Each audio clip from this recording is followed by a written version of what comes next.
फुवारे से हवा निकाल दी है मोदी जी ने। वो ये इस तरीके से इस मौके के ऊपर भारत ने तोड़ निकाला है, जो इंडिया ने तोड़ निकाला है, मोदी जी ने निकाला है, जो सबसे ज्यादा 3 मुमालिक हैं जिन्होंने। लेकिन इसमें एक बड़ा अजीब सा इख्तिताम इसका बड़ा अजीब सा हुआ। पीएम मोदी ने कनाडा के प्राइम मिनिस्टर जस्टिन ट्रूडो को बिल्कुल इग्नोर कर दिया। दोनों के बीच में कोई बातचीत नहीं हुई है। G20 समिट के आखिर में बड़ा अजीब सा वाकया पेश आया, बड़ा अजीब और गरीब वाकया पेश आया। वो ये पेश आया कि जब तस्वीर उतारनी थी सारे रहनुमाओं की, तो वहां पे सारे रहनुमा इकट्ठे हुए, भी खड़े हैं, तो वहां पे जनाब इंडियन प्राइम मिनिस्टर मोदी भी खड़े हैं और सारे लोग खड़े हुए हैं। तस्वीर उतर गई। उस तस्वीर उतरने के बाद जो है वो, यानी सारे मेहमान एक तरफ से आ रहे थे रेड कारपेट पे, तो दूसरी तरफ से जो एक साहब आ रहे थे वो लेट हो गए, उनके बगैर वो ग्रुप फोटो उतर गई। देख रहे हैं कि डिफरेंट लीडर्स के साथ हैं। जो बाइडेन के साथ भी जो है पीएम मोदी की एक छोटी सी क्लिप भी किसी ने शेयर की है, साथ फोटोज भी हैं, लेकिन मुझे नहीं पता कि मोदी जी ने जो भी कहा वो जो बाइडेन जी को समझ में आया या नहीं आया। मैक्रोन साहब काफी खुश लग रहे हैं अर्जेंटीना के प्रेसिडेंट से बात करके। यहाँ पर भी जस्टिन ट्रूडो आए ही नहीं। बाद में उनकी एक अलग से मीटिंग हुई थी जहां पे वो जॉर्जिया मेलोनी और जो बाइडेन के साथ एक फोटो खिंचवा रहे थे। But overall Canada under Justin Trudeau is just ignored. दूसरी बात जो सबसे ज्यादा इस वक्त जो चाइना को बुखलाहट का निशान होना चाहिए, घबराना चाहिए उनको, क्योंकि सी पैक को भी उन्होंने नीचे गिरा लिया है। वो किस तरीके से गिराया है, और भारत का उन घटनाओं के सेंटर में होना एक अच्छी न्यूज है, क्योंकि भारत के पास दुनिया को नेतृत्व देने की क्षमता है। हमने वेस्ट की नेतृत्व क्षमता देख ली, वॉर ही हुआ। हमने मिडिल ईस्ट की भी नेतृत्व क्षमता देखी, रिलीजन के नाम पे कॉलोनियलाइजेशन ही मिला। अब नाउ टाइम हैज कम कि जो इंडिया पिछले 1000 साल से अपने आप को सिर्फ। नमस्कार दोस्तों, जय हिंद। एक बार फिर कनाडा के पीएम जस्टिन ट्रूडो को भारत ने करारा जवाब दिया है। ब्राजील में हुए G20 शिखर सम्मेलन में कनाडा के पीएम ट्रूडो को भारत ने पूरी तरह से अनदेखा कर दिया। प्रधानमंत्री नरेंद्र मोदी ने शिखर सम्मेलन से अलग दुनिया भर के नेताओं से बायलैटरल मीटिंग की, लेकिन ट्रूडो के साथ मीटिंग करने से उन्होंने मना कर दिया। पीएम मोदी ने इससे जुड़ी तस्वीरें शेयर की, लेकिन उनकी जस्टिन ट्रूडो से मुलाकात की कोई फोटो सामने नहीं आई। G20 से जुड़ा एक वीडियो पूरी दुनिया में वायरल हो रहा है, जिसमें पीएम मोदी जस्टिन ट्रूडो को इग्नोर करते दिख रहे हैं। दरअसल वीडियो तब का है जब G20 के सभी मेहमान फोटो खिंचवाने के लिए खड़े हुए थे। ट्रूडो और पीएम मोदी के बीच अमेरिकन राष्ट्रपति जो बाइडेन खड़े थे। इस दौरान पीएम मोदी के कंधे पर उनका हाथ रखा हुआ था और वो ट्रूडो से कुछ कह रहे थे। पीएम मोदी इस दौरान ट्रूडो को देख रहे थे। वीडियो में दिख रहा है कि बाइडेन ने कुछ कहा जिस पर पीएम मोदी हंसने लगे, लेकिन उन्होंने बातचीत को आगे नहीं बढ़ाया। बाद में वह दूसरी तरफ देखने लगे। बताया जा रहा है कि सिर्फ भारत ही नहीं जिसे ट्रूडो ने अपने रिश्ते खराब किए हैं, चीन, ब्राजील जैसे कई और देश इसमें शामिल हैं जिसने ट्रूडो को इग्नोर किया है। पीएम मोदी जो है वो G20 समिट के लिए आपको मालूम है कि अटेंड कर रहे हैं और कई वर्ल्ड लीडर उनके साथ मिल रहे हैं ब्राजील में। तो कैसे देख रहे हैं आप उनकी इस सक्सेस को, और ये जो वर्ल्ड लीडर्स के साथ मुलाकातें हो रही हैं, क्या उसकी क्या रीजन है? क्या कोई मतलब क्या आपको लगता है कि क्या पाकिस्तान की, तो हम तो है ही नहीं G20 में, कोशिश कर रहे हैं, लेकिन भारत को क्या बेनिफिट है? देखिए आरजू जी, ये कोई बायलैटरल वो नहीं रहा है मीटिंग। ये एक multilateral most powerful states on the face of earth हैं, उनके हेड ऑफ द स्टेट्स की मुलाकात है। ये 20 लोग मिलकर दुनिया का भविष्य तय करते हैं, दुनिया का मार्ग तय करते हैं, दुनिया में आने वाले जो इम्पोर्टेंट डिसीजंस हैं उसको वो तय करते हैं। सो ये they are prime ministers of prime minister, आप समझ रही हैं, they are president of presidents. तो इसलिए इनको जो है इसीलिए जो है उनको बुलाया गया है प्रधानमंत्री को कि वो भी उस डिसीजन मेकिंग में पार्ट लें, दुनिया को आइडिया दें कि how to move ahead.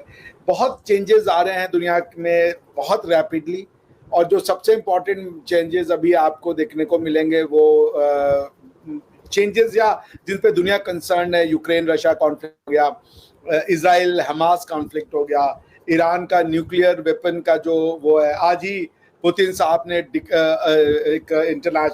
Decree पे साइन किया है कि Russia now reserve the right to even nuke those countries which are non nukes. पहले ये होता था, दो तरह की न्यूक्लियर डॉक्ट्रिन थी।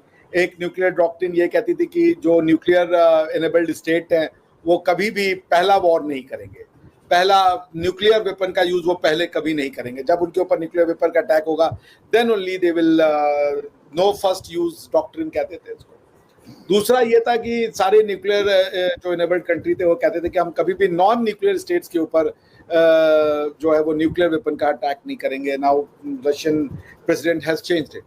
आप ये भी देखिए कि आज स्वीडन में, फिनलैंड में या एंड आई बिलीव नॉर्वे में भी, खासकर स्कैंडिनेवियन कंट्रीज जो हैं, उन्होंने पैम्फलेट्स बांटे हैं अपने लोगों को कि वर्ल्ड वॉर 2 होने वाला, वर्ल्ड वॉर 3 होने वाला है, आप तैयार रहें। और उन्होंने उस पैम्फलेट्स में ये भी दिया है कि अगर न्यूक्लियर अटैक होता है तो आप अपने आप को कैसे बचाएंगे, क्या क्या तरीका है उन रेडिएशन से बचने का। बहुत बहुत थिन रोड से दुनिया गुजर रही है इस समय, और एनी मिस कैलकुलेशन जो है वो बहुत कैटेस्ट्रॉफिक हो जाएगा, बहुत ज्यादा कैटेस्ट्रॉफिक हो जाएगा। इसलिए G20 में ये जो लीडर्स मिल रहे हैं ये बहुत क्रिटिकल है। ये डिसाइड करेंगे कि अभी मैं, चूंकि ये सब मुद्दे ज्यादा प्रेसिंग हो गए हैं, क्लाइमेट चेंज का मुद्दा थोड़ा बैक बर्नर में चला गया, but climate change is also big concern. चूंकि पॉपुलेशन दुनिया की 8 बिलियन हो रखी है, पॉपुलेशन को अगर आपको उसकी लाइफस्टाइल को अगर क्वालिटी रखना है तो उस क्वालिटी लाइफस्टाइल को मेंटेन करने के लिए आपको इकोनॉमी का ग्रो करते रहना बहुत जरूरी है। उसमें आप देखें कि पॉपुलेशन इम्बैलेंस है। ये जो 8 बिलियन है इसमें ज्यादा पॉपुलेशन आपका हम लोग की तरफ पे, रशिया आप देखें बेसिकली यूरोप में और क्या नाम है अमेरिका में, दे हैव पॉपुलेशन डिक्लाइन। उसी वहीं आप कनाडा में देखें तो कनाडा में आज ही जस्टिन ट्रूडो ने कहा है कि उनकी जो इमिग्रेशन पॉलिसी है वो हेवायर हो गई। He has apologised. उन्होंने जरूरत से ज्यादा इमिग्रेंट अपने यहाँ मंगवा लिए थे, अब उन्होंने कहा कि हम इमिग्रेंट्स को आने वाले समय में कम करेंगे। तो दुनिया एक टुमल्टुअस उससे गुजर रही है। World war 3 with nuclear weapon की पॉसिबिलिटी जताई जा रही है। ऐसे में ये जो मीटिंग होगी G20 के लीडर्स की, ये बहुत कॉन्सिक्वेंशियल होगी। इंपॉर्टेंट घटनाएं होने वाली है और भारत का उन घटनाओं के सेंट्रल में होना एक अच्छी न्यूज है, क्योंकि भारत के पास दुनिया को नेतृत्व देने की क्षमता है। हमने वेस्ट की नेतृत्व क्षमता देख ली, वॉर ही हुआ। हमने मिडिल ईस्ट की भी नेतृत्व क्षमता देखी, रिलीजन के नाम पे कॉलोनियलाइजेशन नहीं मिला। अब नाउ टाइम हैज कम कि जो इंडिया पिछले 1000 साल से अपने आप को सिर्फ डिफेंड ही करता रहा, अब India should come and take the rein, क्योंकि इंडिया के पास विश्व नेतृत्व करने की क्षमता है, विश्व गुरु बनने की क्षमता है। और वो इसलिए क्योंकि वाकई में हम विश्व बंधुत्व की बात करते हैं। हम तो जो सबसे पहले इन्होंने बात की है ब्रिक्स के गुब्बारे से हवा निकाल दी है मोदी जी ने, वो ये इस तरीके से कि चाइना चाहता था ब्रिक्स को एक्सपैंड किया जाए और अपना इन्फ्लुएंस बढ़ाया जाए। मैं समझता हूं कि G20 में जो अफ्रीकन यूनियन को मेंबरशिप दे के इन्होंने एक्सपैंड किया है, 15 मुल्कों को लपेट में लिया है, ब्रिक्स के गुब्बारे से हवा निकल गई है। दूसरी बात, जो सबसे ज्यादा इस वक्त जो चाइना को बुखलाहट का निशान होना चाहिए, घबराना चाहिए उनको, क्योंकि सी पैक को भी उन्होंने नीचे गिरा लिया है। वो किस तरीके से गिराया है?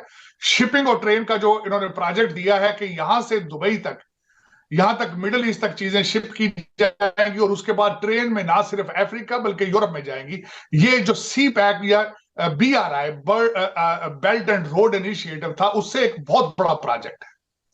और उसके बारे में अब मैं इस पे थोड़ा सा बोलना चाहूंगा कि इस वक्त जो BRI जो इनिशिएटिव था चाइना का, उसके बारे में क्या क्या एतराज लोग कर रहे हैं।